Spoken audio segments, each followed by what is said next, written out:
warahmatullahi wabarakatuh. Semangat pagi. Halo teman-teman, bagaimana kabarnya hari ini?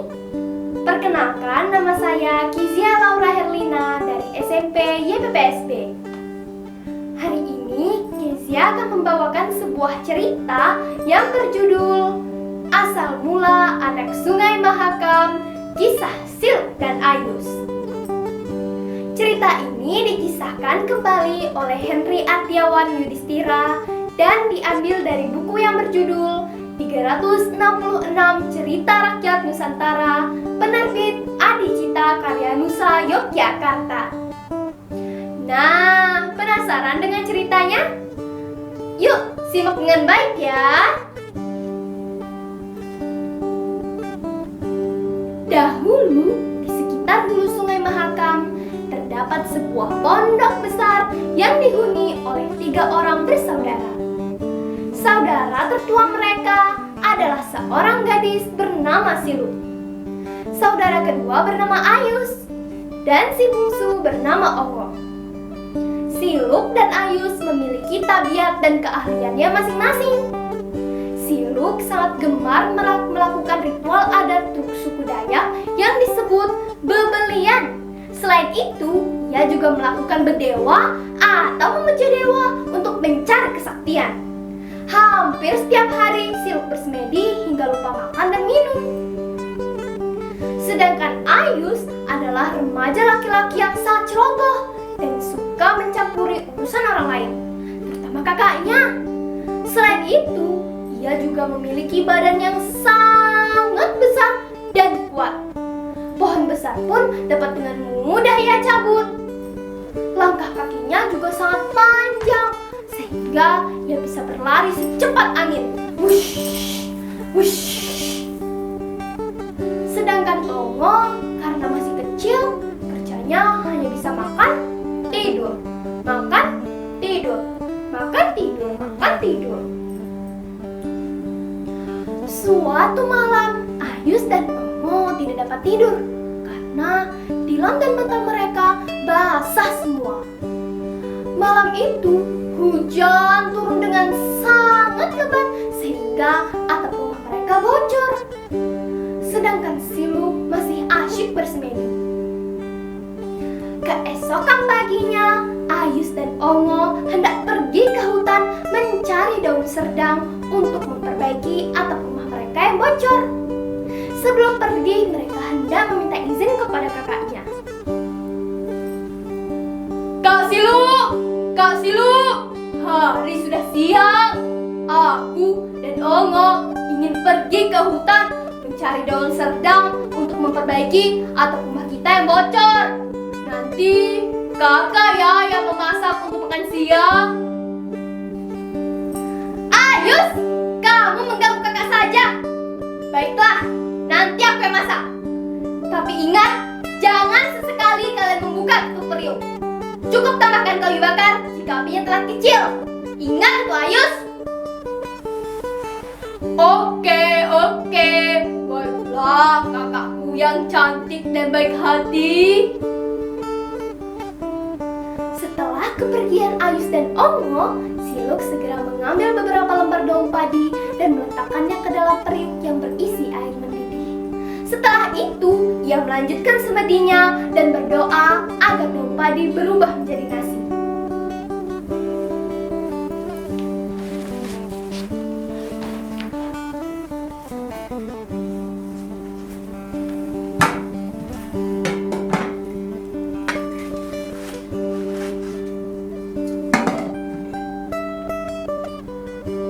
Wahai Sang Hyang Dewata, jadikanlah daun padi menjadi nasi. Jadikanlah.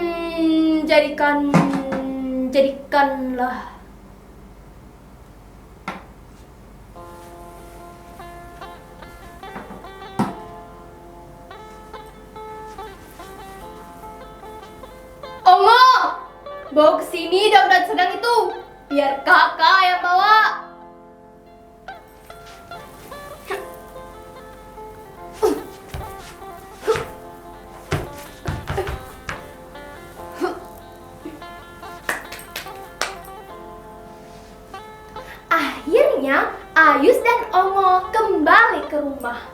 Mereka terlihat sangat lelah dan lapar. Ayus segera ke dapur dan betapa kecewanya Ayus saat melihat periuk masih di atas tungku api yang menyala. Timbullah rasa penasaran di hati Ayus. Ia pun membuka tutup periuk itu. Hah? Mengapa isinya hanya beberapa lembar daun padi dan sebagian nasi? Takut ketahuan kakaknya, Ayus menutup kembali periuk itu dan pergi meninggalkan dapur. Saat itu juga Siluk ke dapur untuk memastikan apakah nasinya sudah tanak atau belum. Hah? Mengapa nasinya belum jadi semua? Ayus! Ayus! Di mana kamu? Apa yang telah kamu lakukan di dapur? Tidak ada. Ayus tidak melakukan apa-apa di dapur. Teman-teman, sebenarnya Siluk tahu bahwa Ayus telah melanggar tuhing atau pantangan, sehingga kemampuannya untuk memasak daun padi menjadi nasi telah hilang. Ayus, kamu telah melanggar pesanku. Tidak ada lagi gunanya kita hidup bersama. Aku akan pergi ke pusat air di mana aku bebas bepergian dan berdewa tanpa ada yang mengganggu. Usai berkata demikian, Siluk segera mengemasi pakaiannya dan tak lupa ia membawa ayam jantan sakti kesayangannya. Siluk pun menyusuri sungai menuju hilir menggunakan rakit miliknya. Saat itu Sungai Mahakam sedang banjir dan arusnya sangat deras sehingga rakit Siluk dapat melaju dengan cepat. Ayus menyesali perbuatannya dan berusaha menghalangi kepergian Siluk. Kak Siluk! Jangan pergi! Kak Siluk! Dengan kecepatan larinya yang luar biasa, Ayus berhasil mendahului Siluk jauh di depan. Cepat-cepat ia membuat bendungan. Hah? Aku harus membuat bendungan! Batu besar! Batu besar! Hah? Itu dia! Hah?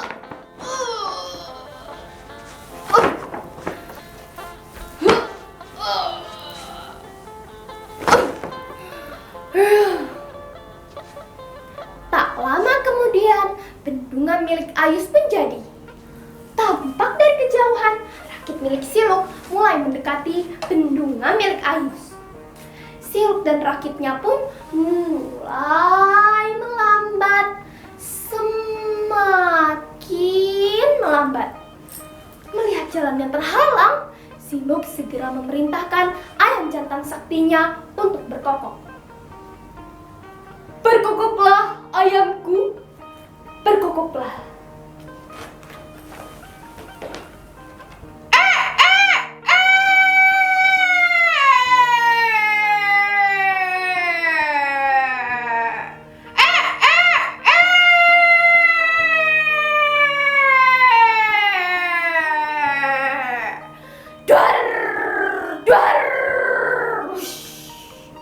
Seketika bendungan itu hancur berkeping-keping. Kejadian itu terjadi berulang-ulang kali sehingga Siluk dan rakitnya tetap mampu menghilir. Hingga sampailah mereka di muara Sungai Mahakam. Ayus tidak mampu lagi membuat bendungan karena tidak ada lagi batu-batu besar di daerah itu. Namun Ayus pantang menyerah. Ia menambah kuala Sungai Mahakam dan mencabuti pohon-pohon nipah yang tumbuh di pinggir sungai, lalu menanamnya di tambak buatannya. Kira-kira Ayus sedang membuat apa ya? Ya, Ayus sedang membuat hutan nipah. Setelah hutan nipahnya itu jadi, tampak rakit Siluk mulai mendekati bendungan milik Ayus. Namun saat rakit mulai mendekat, lagi-lagi terdengar suara.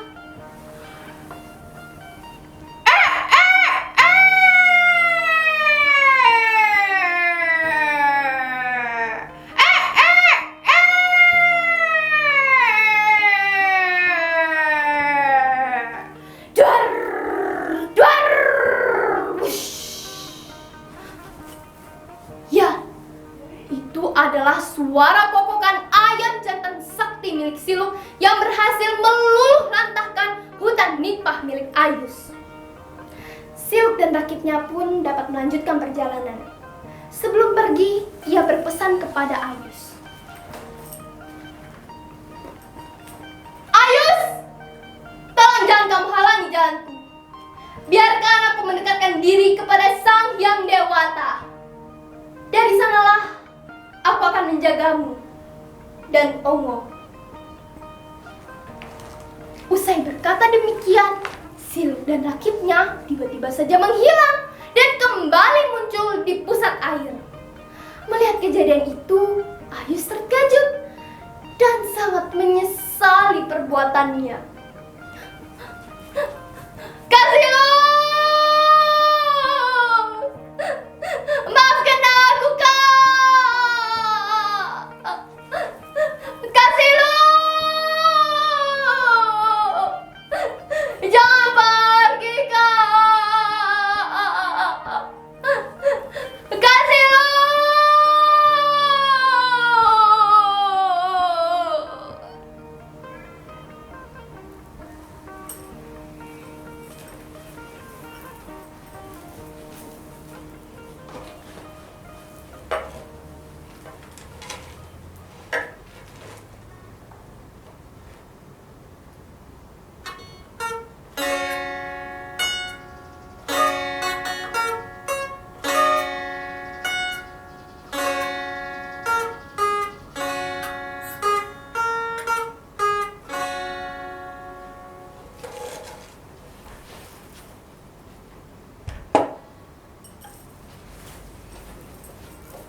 Nah, demikianlah cerita asal mula anak Sungai Mahakam, kisah Siluk dan Ayus.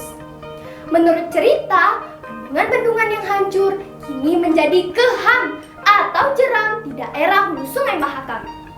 Dan hutan nipah yang hancur kini membentuk aliran-aliran sungai yang bernama Kuala Bayur, Kuala Berau, dan sejumlah delta di Kuala Sungai Mahakam. Bagaimana teman-teman? Menarik bukan ceritanya? Ada pesan moral loh yang dapat kita petik dari cerita ini, yaitu kita jangan suka melanggar janji, karena akan ada akibatnya, seperti Ayus yang harus berpisah dengan kakaknya. Kalau Tuan membawa hutan nipah, jangan lupa membawa gula nira. Wahai kawan senanglah membaca, ilmu bertambah, dunia milik kita. Sekian cerita dari saya. Semoga cerita-cerita rakyat Kalimantan Timur selalu tumbuh di hati kita. Wassalamualaikum warahmatullahi wabarakatuh. Semangat